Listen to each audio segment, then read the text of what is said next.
Et ils sont obligés de faire silence. Parce qu'ils jouent quelque chose et ils se rendent compte qu'ils jouent quelque chose d'important. Ils représentent un personnage, ils représentent le Christ, un apôtre. Voilà, ils jouent quelque chose et pour eux c'est important. Et ce soir c'était superbe. Vous le verrez dans la vidéo. C'est superbe. C'est superbe. Voilà. Bon, ça se verra peut-être pas pareil. Parce que dans la vidéo, vous ne sentirez pas les frissons que les gens ils ont ici en regardant. Ça, on ne pourra pas le donner. Mais voilà, on ressent ça.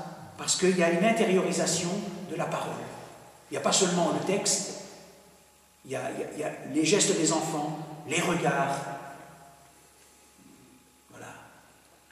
Voilà, un petit geste qui est posé, voilà. Une interrogation, un étonnement, tout ça, ça dit quelque chose de Dieu. Et c'est les enfants qui nous le disent. Et voilà, ils sont pénétrés de ça, et ils sont beaucoup plus sereins, beaucoup plus... Je pense qu'ils vont faire un beau cheminement, parce qu'ils auront fait ici cet effort. Moi, je crois beaucoup à la grâce. Je me dis, du moment qu'on vient là, le Christ ne peut pas rester impassible et insensible à ça. Il y a nécessairement quelque chose qui va passer, à la fois pour les enfants, mais pour nous qui sommes adultes, tant l'Assemblée que les missionnaires. Parce qu'Éric le disait, on reçoit autant, sinon plus qu'on ne donne. Sinon plus qu'on ne donne. Et j'insiste beaucoup là-dessus. Et l'Esprit Saint ne peut pas prendre en compte cet effort qui est fait pendant 3 semaines. Ou alors je ne comprends plus rien. Voilà. Et ça, c'est la grâce. C'est la grâce. Je rajouterais volontiers quelque chose. C'est ça, le regard à la fois du chrétien et du curé. Ce que j'aime beaucoup dans ces soirées missionnaires, c'est le caractère familial. C'est vrai qu'au début, la première rencontre, quand Bruno a dit voilà, bonsoir mes amis, personne ne répondait. Comme pour dire, on est à l'église, c'est pas le lieu où on bavarde, c'est pas un lieu où on rigole, c'est un lieu où on est sérieux. Moi je me dis non.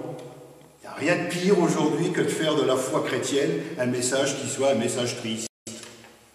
La preuve, c'est que le soir, on vient ici comme si on venait autrefois à la veillée. Et je me dis, dans nos villages, c'est important de venir ici. L'Église, c'est pas que des discours, c'est pas des machins pour les savants, c'est aussi pour les petits.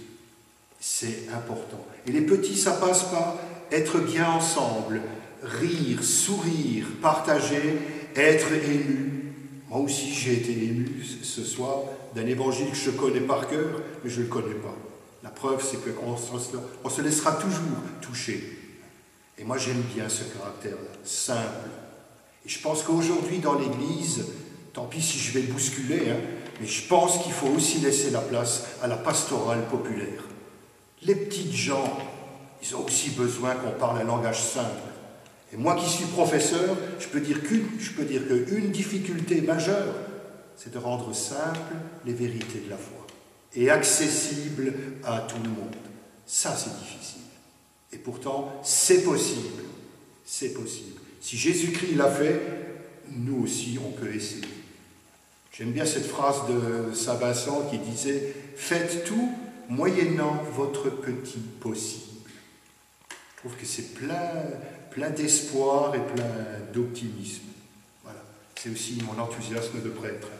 Et je voudrais bien le partager à tous ceux qui nous regarderont. Alain, tu vas nous dire quelque chose. Alain, c'est le photographe officiel de la mission. Alors il a vu 2 fois, lui il a vu en direct, il prend des photos, et il a revu le soir après sur son ordinateur en regardant les photos et en les partageant après avec les autres. Comment toi tu vis ça? Eh bien oui, je suis pratiquement avec les pères la journée. Mon épouse me demande si je suis marié avec eux. Bon, je passe certaines heures avec eux. Je prends toutes les cérémonies, tous les offices, tous les spectacles en photo. On tourne à l'heure actuelle autour de 530 photos. Tous les soirs, je les remets à l'endroit, je les corrige, le flou, je le mets à la poubelle, je les renumérote, je les mets sur une clé USB pour Père Bruno, qui lui les remet sur le blog de la communauté lazariste. Moi également, quand j'ai le temps, je le mets sur le blog de la communauté de paroisse, mais comme il n'y a que 24 heures dans une journée, c'est pas évident. Et les journées sont chargées. Hein. Voilà. Et c'est vrai que quand je vois ces enfants-là jouer, les effets de lumière, ils prennent ça vraiment à cœur, hein, des jeunes. C'est vrai que je suis ému souvent derrière mon appareil. Hein. Je suis avec eux. C'est pas toujours évident.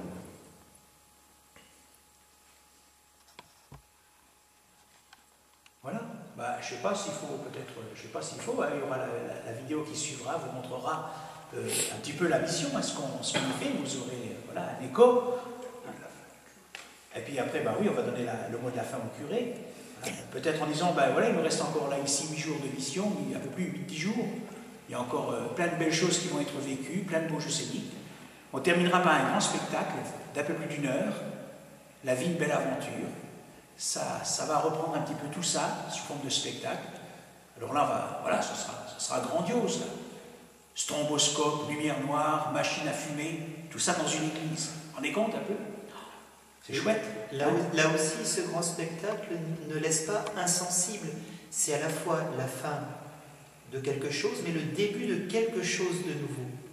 C'est quelque chose qui se termine, un temps vécu ensemble qui se termine, mais un autre temps vécu ensemble qui commence.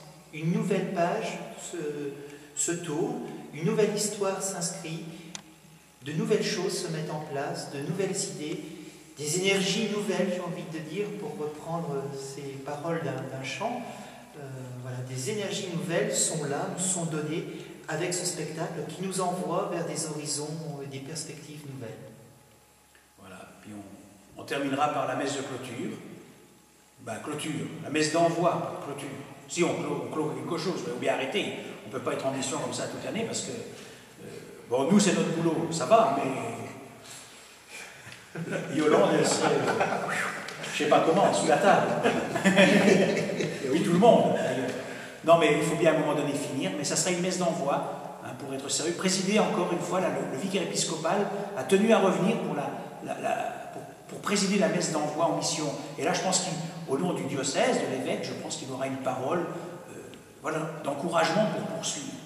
Hein. Et puis, comme je disais tout à l'heure, la mission, on chemine, on accompagne une communauté, nous. Hein, on a promis de revenir déjà l'an prochain pour continuer sous une autre forme, un autre rythme, ce temps de mission, pour pas que ça s'arrête là. La mission, c'est pas une fin. Eric le disait, on repart plus fort dans une nouvelle aventure. Voilà, l'aventure de la communauté de paroisse. Robert, on te laisse la parole pour finir, parce qu'il faut qu'on aille coucher aussi, parce que demain, il faut être en forme. Il faut le mot de la fin. Voilà. Alors, je dirais simplement, c'est vrai qu'on a vécu quelque chose, et on va encore vivre quelque chose de fort, d'important. Et je pense que ça fait beaucoup de plaisir aux gens de se retrouver, de partager le repas, aussi de rigoler, parce qu'on n'est pas des gens spécialement sérieux. Et je me dis toujours, la joie des hommes, c'est la joie de Dieu. Ça, c'est ma conviction depuis toujours. Jésus-Christ, c'est quelqu'un. Ça vaut la peine d'y croire et de le faire connaître. Puis je voudrais quand même redire un dernier mot en citant Monsieur Vincent, c'est ma règle de vie pour moi. Saint Vincent disait, « Peu m'importe d'aimer Dieu si mon prochain ne l'aime. » Je crois que là derrière, il y a toute notre vie qui est résumée.